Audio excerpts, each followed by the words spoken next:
एक समय नारद जी समस्त प्राणियों की इच्छा से अनेक लोकों में घूमते हुए मनुलोक में आए। वहाँ उन्होंने देखा कि सब प्राणी अनेक पीड़ाओं से युक्त अनेक योनियों से उत्पन्न होकर नीच पाप कर्म से बलि सीख पा रहे हैं।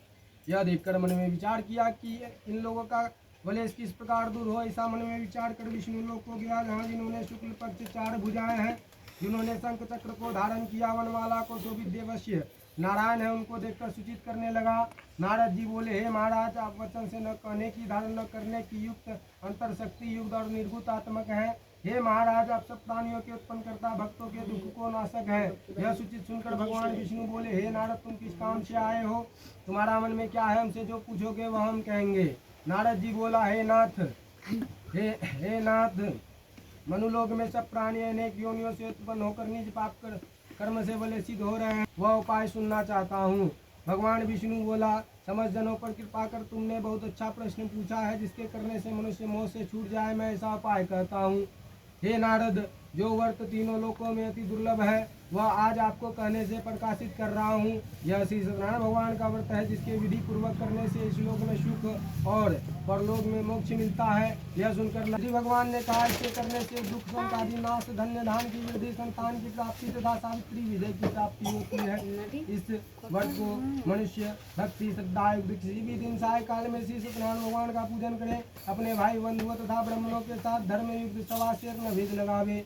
केले का फल, घी, दूध, गेहूं का चूर्ण, सब गेहूं का चूर्ण ना हो तो चावल का चूर्ण, खार अथवा गुड़ मिलाकर सवा पाव अथवा सवा शेर के हिसाब से मिलाकर भक्ति को श्री सत्यनारायण भगवान का नैवेद्य लगावे। बंधु बांधवों के साथ कथा सुनकर ब्राह्मणों को दक्षिणा दे और श्री सत्यनारायण भगवान का प्रसाद को अपने बंधु बांधवों के साथ खाकर रात्रि में अंतन्य गीता आदि करें।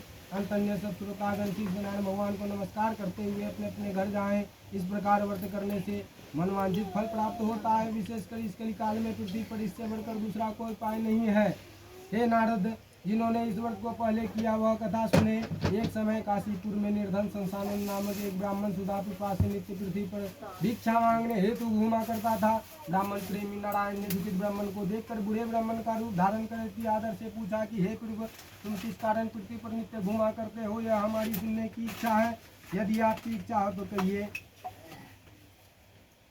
यदि आपकी इच्छा हो तो मैं के लिए पृथ्वी पर भ्रमण करता हूँ।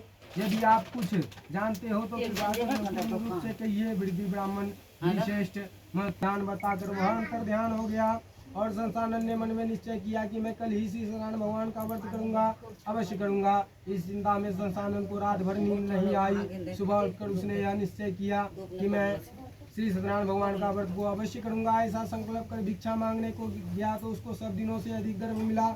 वह द्रव्य से अपने भाई बंधुओं को बुलाकर श्री सत्यनारायण भगवान का व्रत किया। व्रत के प्रभाव से संसानंद दुख से छूटकर सर्व संपत्ति से युक्त हो गया और व्रत के प्रभाव से संसानंद नगर में श्रेष्ठ माना जाने लगा। और तभी से वह ब्राह्मण हर महीने व्रत करने लगा। भगवान ने कहा, संसानंद द्वारा किया हुआ यह श्री सत्यदेव का व्रत है, जिसको जो मनुष्य जानकर करता है उनका आ जाता है। जिस प्रकार पृथ्वी पर इस व्रत को जो मनुष्य करेगा उनका दुख अवश्य नष्ट हो जाएगा। इति दूसरो अध्याय समाप्तम।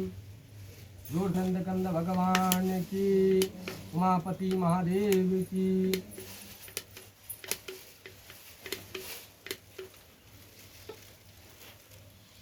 तया गिनते